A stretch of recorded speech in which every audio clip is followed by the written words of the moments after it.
నమస్కారం, ఘంటారావానికి స్వాగతం. ముందుగా ప్రధానాంశాలు. మద్యం కేసులో దూకుడు పెంచిన సిట్. మాజీ మంత్రి నారాయణస్వామి ఇంట్లో సోదాలు.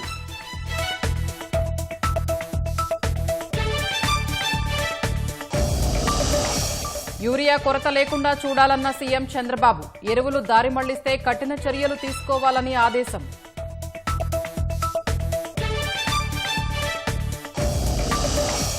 గోదావరికి వరదతో ముంపులోనే లంక గ్రామాలు. మరపడవల్లో రాకపోకలు సాగిస్తున్న ప్రజలు.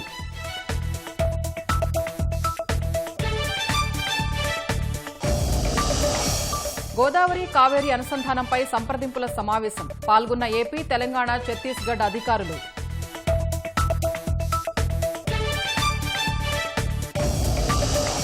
ఢిల్లీలో వీధి కుక్కల బెడదపై ఉత్తర్వులను సవరించిన సుప్రీంకోర్టు. టీకాలు వేసి స్టెరిలైజేషన్ చేసిన తర్వాత తరలించాలని సూచన.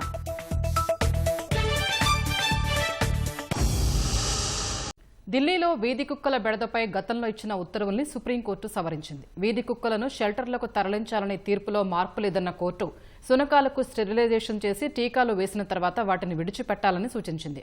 రేబీస్ వ్యాధి కలిగిన కుక్కలు, దూకుడు ప్రవర్తన ఉన్న శునకాలను మాత్రం షెల్టర్లలోనే ఉంచాలని సూచించింది.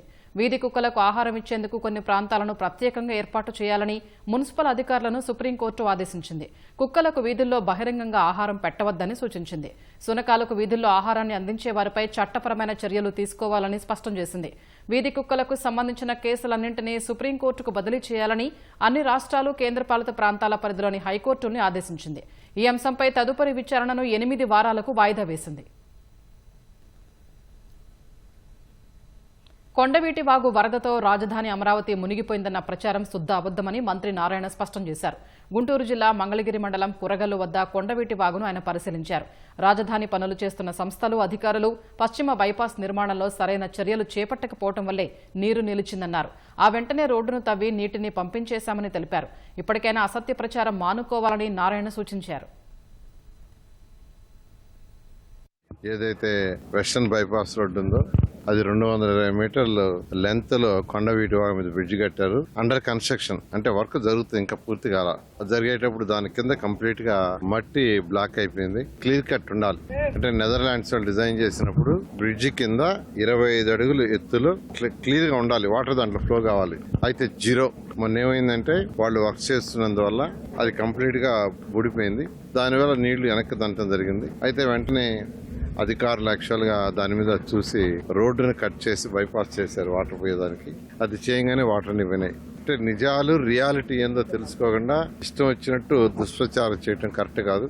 అమరావతి రాజధానిలో ఎంత వరద వచ్చినా, ఎంత ప్రాబ్లం ఎంత వచ్చినా ఎటువంటి ఇబ్బంది లేకుండా ఉండేందుకు నెదర్లాండ్స్ వాళ్ళు చాలా చక్కగా Kondaveeti Vagu, Palavagu, gravity canal 3 design చేశారు. దానికి సంబంధించి పంపింగ్ స్టేషన్స్ 22,000 క్యూసెక్కులు వాటర్ ని పంప్ చేసే విధంగాను చాలా పకడ్బందీగా చేశారు. అంతేకాని 3 రిజర్వాయర్లు కూడా పెట్టారు. అయితే ఇప్పుడు వర్క్స్ జరగటం వల్ల ఇటువంటి అబ్స్ట్రక్షన్. అమరావతి క్యాపిటల్ సిటీ ఎవరు ఎన్ని దుష్ప్రచారాలు చేసి ఆపాలనుకున్నా అది ఆగదు. అది ఆగే స్టేజ్ లేదు, దాటిపోయింది. ఇది 3 ముక్కల ఆట కాదు, ఇది దాటిపోయింది. ఆ స్టేజ్ దాటిపోయి వర్క్స్ అన్ని టేక్ ఆఫ్ అయినాయి.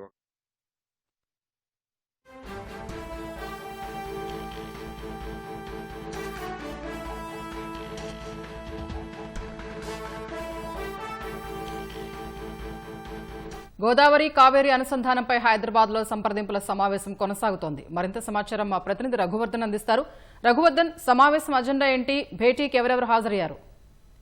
ప్రధానంగా గోదావరి నదిపై ఇచ్చంపల్లి వద్ద ఒక ఆనకట్ట నిర్మించి అక్కడి నుంచి గోదావరి జలాలను కావేరీపై ఉన్న గ్రాండ్ ఆనకట్టకు తరలించాలన్నది జాతీయ జలాభివృద్ధి సంస్థ NWDA ప్రతిపాదన. ఇందుకోసం గత కొన్నేళ్లుగా సంప్రదింపులు జరుపుతున్నది. భాగస్వామ్య రాష్ట్రాలైన 10 రాష్ట్రాలతో NWDA సంప్రదింపులు జరుపుతోంది. ఇవాళ 6వ సంప్రదింపుల సమావేశం హైదరాబాద్ జల సౌధలో జరుగుతుంది. ఈ కేంద్ర జల సంఘం చైర్మన్ అతుల్ జైన్ నేతృత్వంలో ఈ సమావేశంలో జరుగుతుంది. మొత్తం 10 రాష్ట్రాల అధికారులు పాల్గొనాల్సి ఉంటుంది.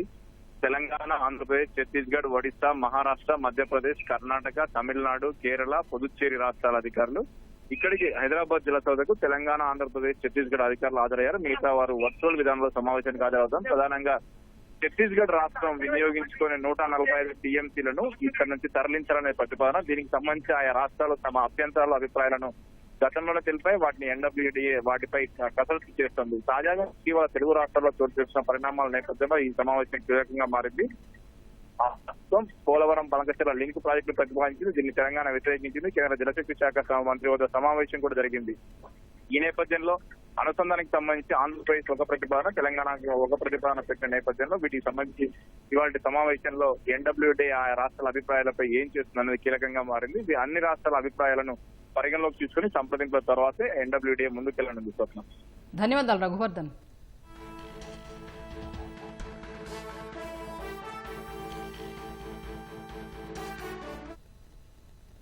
ఎగువ ప్రాంతాల నుంచి ధవళేశ్వరం బ్యారేజ్కు వరద నీరు రావడంతో గోదావరి ఉధృతి కొనసాగుతోంది. ధవళేశ్వరం వద్ద రెండో ప్రమాద హెచ్చరిక కొనసాగుతోంది.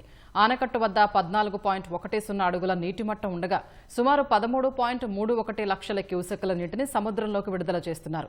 కోనసీమపై గోదావరి ప్రభావం తీవ్రంగా పడింది. పి గన్నవరం, ఐనవిల్లి, ముమ్మిడివరం, మామిడికుదురు, రాజోలు, సకినేటిపల్లిలో లంకలు జలదిగ్బంధంలోనే చిక్కుకున్నాయి. లోతట్టు ప్రాంతాలు జలమయం కావడంతో స్థానికులు ఇబ్బంది పడుతున్నారు. రావులపాలెం గౌతమి వంతెన వద్ద గోదావరి ఉధృతంగా ప్రవహిస్తోంది. ధవళేశ్వరం బ్యారేజీ నుంచి 13 లక్షల నీటిని సముద్రంలోకి విడిచిపెట్టడంతో కొత్తపేట నియోజకవర్గంలోని రావులపాలెం, ఆత్రేయపురం, ఆలమూరు, కొత్తపేట మండలాల్లో లంక పొలాల్లోకి వరద నీరు చేరుతోంది. మరింత వరద వస్తే పంట పొలాలు పూర్తిగా మునిగిపోతాయని రైతులు ఆవేదన వ్యక్తం చేస్తున్నారు.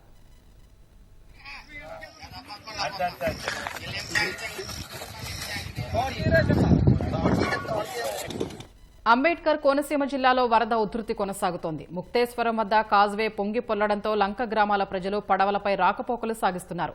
తొగరపాయ వద్ద వరద నీరు పోటెత్తింది. దీంతో ఐనవిల్లి లంక, అద్దంకివారి లంక, వీరవల్లిపాలెం, పొట్టిలంక గ్రామాల ప్రజలు పడవల్లోనే ఆశ్రయించి రాకపోకలు సాగిస్తున్నారు. పాఠశాలలు, కళాశాలలకు వెళ్లేందుకు విద్యార్థులు ఇబ్బందులు పడుతున్నారు.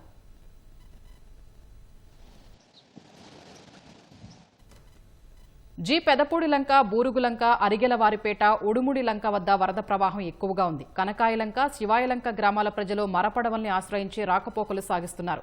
సుమారు 10,000 మంది వరద తాకిడికి గురయ్యారు.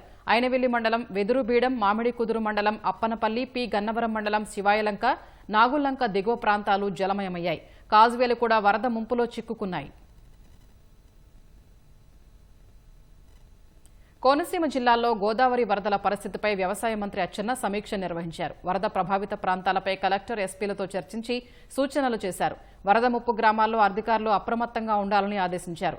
అవసరమైన చోట్ల ప్రజల్ని సురక్షిత ప్రాంతాలకు తరలించే చర్యలు చేపట్టాలన్నారు. సహాయక చర్యల్లో ఎలాంటి లోటు ఉండకూడదని మంత్రి అచ్చెన్న అధికారులకు తెలిపారు.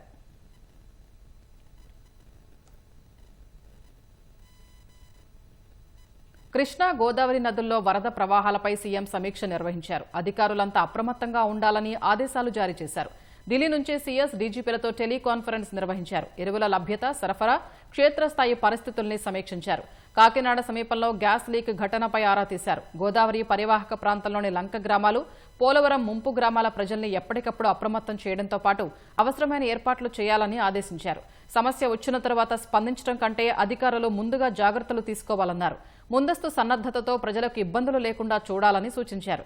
వరదలు, భారీ వర్షాలపై ఆయా ప్రాంతాల ప్రజల ఫోన్లకు నిరంతరం ఖచ్చితమైన సమాచారం ఇచ్చి తప్పుడు ప్రచారాలకు తావు లేకుండా చూడాలని సీఎం ఆదేశాలు జారీ చేశారు. ఎరువుల కృత్రిమ కొరత సృష్టించినా, దారి మళ్లించినా కఠిన చర్యలు తీసుకోవాలన్నారు. విజిలెన్స్ శాఖ అప్రమత్తంగా ఉండి ఎరువులు దారి మళ్లకుండా, ధర పెరగకుండా చూడాలని సూచించారు. ఎరువుల కొరత ఉన్నట్లు ఎక్కడి నుంచి సమాచారం వచ్చినా రాష్ట్ర స్థాయి నుంచి క్షేత్రస్థాయి వరకు ఉన్నతాధికారులు స్వయంగా పరిశీలించి సమస్యల్ని పరిష్కరించాలని సీఎం సూచించారు. కాకినాడ జిల్లా తాళ్లరేవు మండలం ధర్యాలతిప్ప సమీపంలో లీకైన పైప్ను మొత్తం తనిఖీ చేసి సమీప గ్రామాల ప్రజలు ఆందోళనకు గురికాకుండా చర్యలు తీసుకోవాలని చంద్రబాబు సూచించారు. అవినీతి కేసులకు భయపడే బీజేపీకి వైసీపీ మళ్లీ దాసోహం అంటోందని పీసీసీ అధ్యక్షురాలు షర్మిల ఆరోపించారు. రాష్ట్రంలో ప్రతిపక్షం ముసుగులో ఉన్నది మోదీ పక్షమేనన్న షర్మిల, ఉపరాష్ట్రపతి ఎన్నికలో ఎన్డీఏ అభ్యర్థికి వైసీపీ మద్దతు ఇవ్వడంతో దొంగ ముసుగు మళ్లీ తొలగిందన్నారు. బీజేపీకి వైసీపీ బీ టీం అని నిజ నిర్ధారణ అయిందన్నారు. ఓటు చోరీతో రాజ్యాంగం కూని అయ్యేది వైసీపీకి కనిపించదా అని షర్మిల ప్రశ్నించారు. ఒక తెలుగు బిడ్డ న్యాయ నిపుణుణ్ణి నిలబెడితే మద్దతు ఇవ్వలేరా అని ప్రశ్నించిన ఆమె, ఇది తెలుగు ప్రజలకు చేసిన ద్రోహం కాకపోతే మరేంటో వైసీపీ చెప్పాలని డిమాండ్ చేశారు. కూలీల ఖర్చు భరించలేక ఒక రైతు తన కుమారుడు కుమార్తెకు కాడి కట్టి రైతు కష్టాన్ని చూపించారు. కడప జిల్లా పెండ్లిమర్రికి చెందిన బండి శేఖర్ రెడ్డి అనే రైతు 3 ఎకరాల్లో చామంతి సాగు చేశారు. కలుపు మొక్కలను తొలగించడానికి ఖర్చు ఎక్కువ అవుతుందని తన కుమారుడు కుమార్తెకు కాడి కట్టి కలుపు తొలగిస్తున్నారు. పంట కోత సమయానికి గిట్టుబాటు ధర ఉంటుందో లేదో అని భావించి ఇలా చేశారని ఆయన తెలిపారు.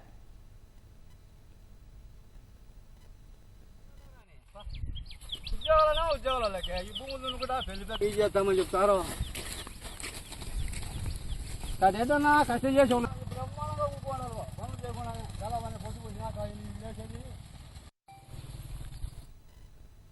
గుంటూరు కోబాల్ట్పేటలో అసాంఘిక కార్యక్రమాల్ని కట్టడి చేసేందుకు పోలీసులు కార్డన్ సెర్చ్ నిర్వహించారు. నిరంతర తనిఖీల ద్వారా రౌడీ షీటర్లు, సస్పెక్ట్ షీటర్ల కదలికలు గుర్తిస్తున్నట్లు ఎస్పీ సతీష్ కుమార్ తెలిపారు. తనిఖీల్లో రికార్డులు లేని 61 బైకులు, 4 ఆటోలు సీజ్ చేసినట్లు వెల్లడించారు. వాహనాల యజమానులు సంబంధిత ధృవీకరణ పత్రాలు చూపించి వాహనాలు తీసుకువెళ్లాలన్నారు. గంజాయిని నిర్మూలించే దిశగా పనిచేస్తామని ఎస్పీ తెలిపారు. డ్రోన్ల ద్వారా పరిస్థితిని ఎప్పటికప్పుడు పర్యవేక్షిస్తున్నట్లు వెల్లడించారు. మన మెయిన్ అల్టిమేట్ ఎయిమ్ ఏంటంటే ఇక్కడ ఉన్న రౌడీ షీటర్స్ కానీ సస్పెక్ట్ షీట్స్ని చెక్ చేయడము, తర్వాత వెహికల్స్ నంబర్లెస్ వెహికల్స్ కానీ రికార్డ్ లేని వెహికల్స్ కానీ సీజ్ చేయడము, తర్వాత మన ఫింగర్ ప్రింట్ డివైసెస్ ద్వారా ఈ లేన్స్లో కొత్త వాళ్ళు ఎవరైనా వచ్చారా, లేకపోతే ఆల్రెడీ వేరు పక్కన అఫెన్స్ చేసేస్తే ఇక్కడ ఎవరైనా ఉన్నారా అనేది ఫింగర్ ప్రింట్ డివైసెస్ ద్వారా చెక్ చేయడం ఒకటి. ప్రజలతో పాటు కూడా ఇంటరాక్ట్ అవ్వడం జరిగింది. ఏదైనా గంజా తాగుతున్న వాళ్ళు కానీ చుట్టుపక్కల గంజా ఏదైనా వాడుతున్న వాళ్ళు ఎవరైనా ఉన్నారా, కురవాళ్ళు అంటే యూత్ వల్ల ఏదైనా ఇబ్బంది ఉన్నారని చెప్పి కూడా ఇంటరాక్ట్ అవ్వడం జరిగింది. ఇలాంటి వేరియస్ ఆస్పెక్ట్స్ పైన ఈరోజు కార్డన్ సెర్చ్ ఆపరేషన్ చేయడం జరిగింది.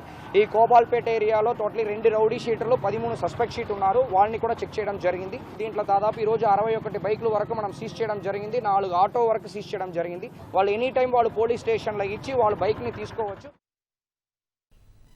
ప్రభుత్వ రంగ టెలికాం సంస్థ బీఎస్ఎన్ఎల్ ఏ ప్రైవేటు సంస్థకు తీసిపోని రీతిలో వినియోగదారులకు సేవలను అందిస్తుందని ఆ సంస్థ చీఫ్ జనరల్ మేనేజర్ శేషాచలం అభిప్రాయపడ్డారు. గ్రామీణ ప్రాంత ప్రజలకు సైతం 4G సేవల్ని అందిస్తున్నామని చెప్పారు. రాష్ట్రమంతటా విరివిగా సెల్ టవర్లను ఏర్పాటు చేశామని, డేటా స్పీడ్ పెంచామన్నారు. రూపాయికే ఫ్రీడమ్ ప్లాన్ కింద ఉచిత సిమ్ను అందుబాటులోకి వచ్చిందంటున్న బీఎస్ఎన్ఎల్ సీజీఎం శేషాచలంతో మా ప్రతినిధి సూర్యారావు ముఖాముఖి. ధీటుగా తన సేవలను విస్తరించేందుకు బీఎస్ఎన్ఎల్ సంస్థ కార్యాచరణ ప్రారంభించింది.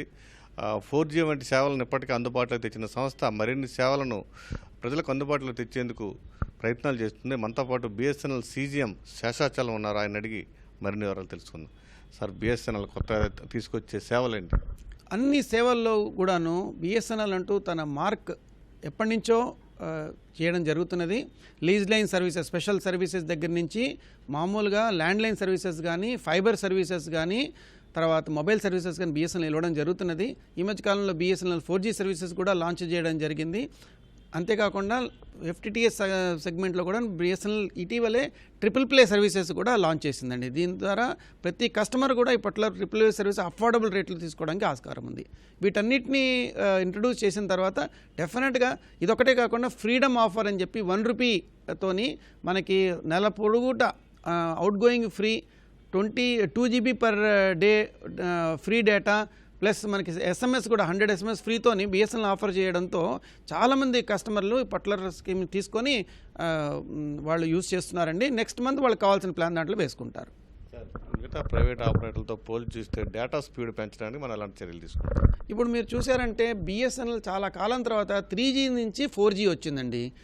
మొబైల్లో యూజ్ చేసినప్పుడు ఆల్మోస్ట్ 30 to 40 MBPS వరకు మీకు స్పీడ్స్ అంటూ ఇవ్వడం జరుగుతున్నది. చాలా కస్టమర్స్ కొత్తగా 4G సర్వీసెస్ వేసిన తర్వాత డేటా స్పీడ్స్తో చాలా సంతోషంగా ఉన్నారు అందరూ కూడా కస్టమర్స్.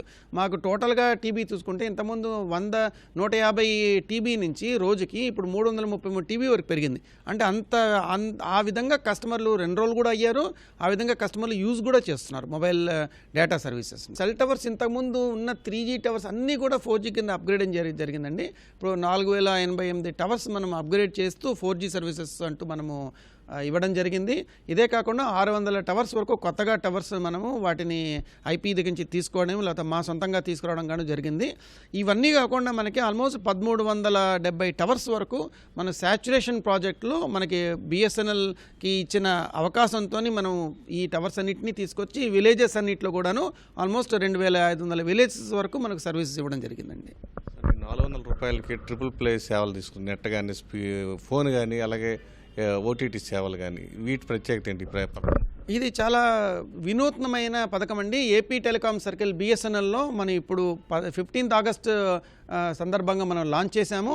ఇందులో కేవలం 400 రూపాయలకి కస్టమర్లు హై స్పీడ్ ఇంటర్నెట్ వాడుకుంటూ అన్లిమిటెడ్ వాయిస్తో సహా వాళ్ళు ఆల్మోస్ట్ 400 టీవీ ఛానల్స్ను, పాపులర్ తెలుగు ఛానల్స్ కాకుండా 9 ఓటీటీ ప్లాట్ఫామ్స్ లైక్ ఆహా ఇటువంటి వాటన్నిటిని కూడా ఈ పర్టికులర్ 400 రూపాయలతోనే వాళ్ళు వాడుకోవడానికి ఆస్కారం ఉంటుందండి. మారుమూల ప్రాంతాల్లో కూడా లేటెస్ట్గా మనం తీసుకొచ్చిన 4G శాచ్యురేషన్ ప్రాజెక్ట్ సేవలతోని అన్ని విలేజెస్లో కూడాను బిఎస్ఎన్ఎల్ కవరేజ్ అంటూ ఇవ్వడం జరుగుతున్నదండి. దీంతో 4G సర్వీసెస్ కస్టమర్లు ఎంజాయ్ చేస్తున్నారు. ఇది శాశాచలం అభిప్రాయం. మొత్తం మీద బిఎస్ఎన్ఎల్ను మరింత వినూత్నంగా తీర్చిదిద్దేందుకు కొత్త పథకాలు అమలు చేసేందుకు తమ ప్రయత్నాలు తాము చేస్తున్నామని, తప్పక ప్రజాదరణ పొందుతామని ఆయన ఆత్మవిశ్వాసం వ్యక్తం చేస్తున్నారు. కెమెరామెన్ స్వామితో సూర్య, ఈటీ న్యూస్, విజయవాడ.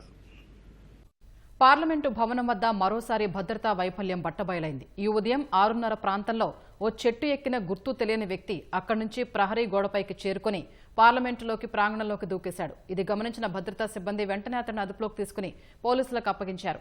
ఈ చర్య వెనుక కారణాలపై నిఘా అధికారులు దృష్టి సారించారు. ఆ వ్యక్తి ఎందుకు పార్లమెంటు ప్రాంగణంలోకి అలా దూకాడనే కోణంలో ప్రశ్నించారు. అనంతరం అతన్ని పోలీసులకు అప్పగించారు. 2023 డిసెంబర్ 13న ఇదే తరహాలో ఇద్దరు పార్లమెంటులోకి ప్రవేశించి లోక్సభలో స్మోక్ బాంబులు విసిరారు. అంతకుముందు 2001లో ఉగ్రవాదులు పార్లమెంటు భవనంపై దాడికి దిగారు. భారత్లో కార్యకలాపాలు విస్తరించడంపై చాట్ జీపీటీ మాతృ సంస్థ ఓపెన్ ఏఐ దృష్టి సారించింది. ఇందులో భాగంగా భారత్లో తొలి కార్యాలయాన్ని ఏర్పాటు చేసేందుకు సిద్ధమైంది.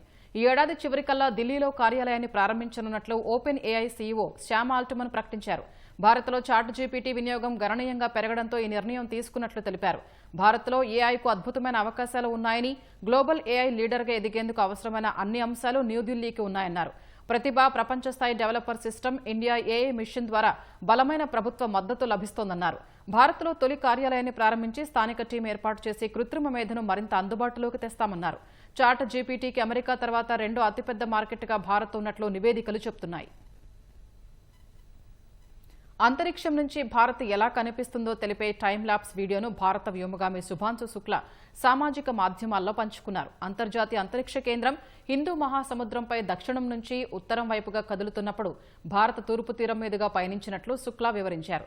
తాను ఐఎస్ఎస్లో ఉన్నప్పుడు వర్షాకాలం కావడం వల్ల భారత్పై ఎక్కువగా మబ్బులు ఉన్నట్లు తెలిపారు.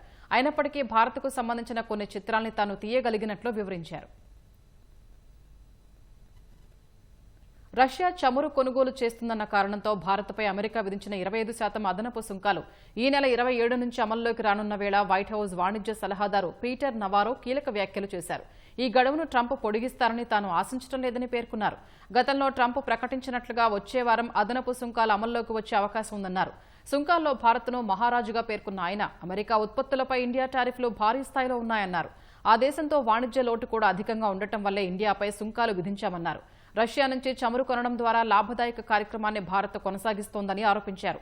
ఉక్రెయిన్ రష్యా మధ్య యుద్ధం మొదలు కాకముందు రష్యా నుంచి భారత్ చాలా తక్కువ చమురు కొనుగోలు చేసిందని తెలిపారు. అప్పట్లో భారత్ దిగుమతి చేసుకునే ముడి చమురులో రష్యా వాటా 1% కాగా ఇప్పుడు 35% పెరిగిందన్నారు. చౌక ధరకు కొనుగోలు చేసిన చమురును భారత రిఫైనరీలు శుద్ధి చేసి యూరప్కు అధిక ధరకు అమ్ముతూ లాభపడుతున్నాయని ఆరోపించారు. భారత్పై అమెరికా విధించిన 25% సుంకాలు ఇప్పటికే అమల్లోకి రాగా మరో 25% సుంకాలు ఈ నెల 27 నుంచి అమల్లోకి రానున్నాయి. విదేశీయులకు వీసాలు జారీ చేసే ప్రక్రియను కఠినతరం చేస్తున్న అమెరికా తాజాగా మరో కీలక నిర్ణయం తీసుకుంది. వాణిజ్య ట్రక్కులు నడిపే డ్రైవర్లకు వర్కర్ వీసాలు జారీ చేయమని స్పష్టం చేసింది. ఈ మేరకు అమెరికా విదేశాంగ శాఖ మంత్రి మార్కో రూబియో ప్రకటన చేశారు. విదేశీ డ్రైవర్ల కారణంగా అమెరికన్ల ప్రాణాలు పోతున్నాయని, అందుకే ఈ నిర్ణయం తీసుకున్నట్లు రూబియో పేర్కొన్నారు. ఇది తక్షణమే అమల్లోకి వస్తుందని వెల్లడించారు. ఇటీవల ఫ్లోరిడాలోని హైవేపై ఓ ట్రక్కు డ్రైవర్ నిర్లక్ష్యంగా యూటర్న్ తీసుకోవడంతో 3 ప్రాణాలు కోల్పోయిన ఘటన నేపథ్యంలో రూబియో ఈ ప్రకటన చేసినట్లు తెలుస్తోంది. ఇప్పటికే విదేశీ ట్రక్కు డ్రైవర్లపై పలు ఆంక్షలు విధించిన ట్రంప్ యంత్రాంగం ఇందులో భాగంగా ఇంగ్లీష్ చదవటం, రాయటం వచ్చి ఉండటాన్ని తప్పనిసరి చేసింది. రోడ్లపై సూచికలు చదవకపోవటం, ఇంగ్లీష్లో మాట్లాడకపోవటం వల్లే అనేక ప్రమాదాలకు విదేశీ డ్రైవర్లు కారణమవుతున్నారని ట్రాన్స్పోర్ట్ డిపార్ట్మెంట్ పేర్కొంది. ఈ క్రమంలోనే నిబంధనలు కఠినతరం చేసిన అమెరికా ప్రభుత్వం ట్రక్కు డ్రైవర్ల వీసాలను నిలిపివేస్తున్నట్లు తెలిపింది.